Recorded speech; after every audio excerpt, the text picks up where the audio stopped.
A young boy threw a fish into the water, hoping the orca would eat it. But to his surprise, the orca didn't take the bait.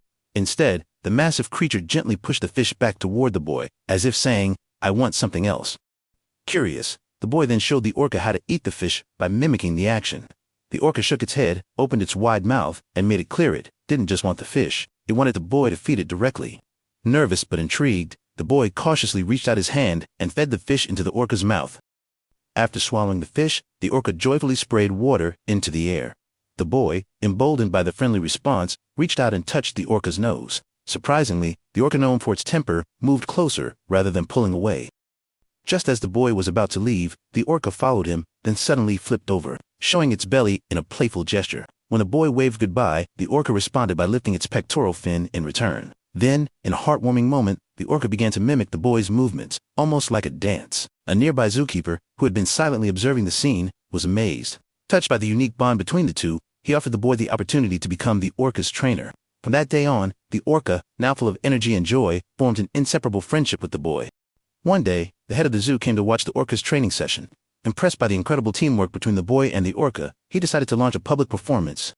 On the day of the show, children in the audience started banging on the glass surrounding the tank. The loud, aggressive noise frightened the orca.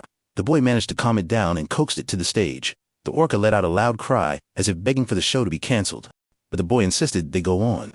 Reluctantly, the orca nodded and swam into the water. As it did, the children began hitting the glass even harder. This time, the orca grew angry.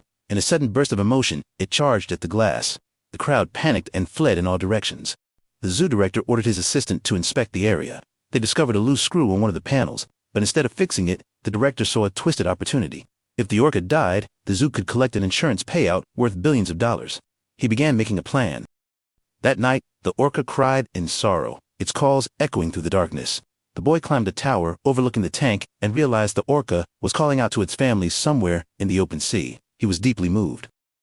Suddenly, sparks lit up the water's surface. Alarmed, the boy rushed down and discovered several men tampering with the screws. After they left, he ran to the basement. Water was already leaking from the pool. He knocked desperately on the staff room window, but the sound of rushing water grew louder. It was now obvious someone was trying to kill the orca. The boy found out about the insurance scheme. Determined to save his friend, he proposed setting the orca free. Soon, the zookeeper arrived and, realizing the danger, joined the rescue effort. He too didn't want the orca to die.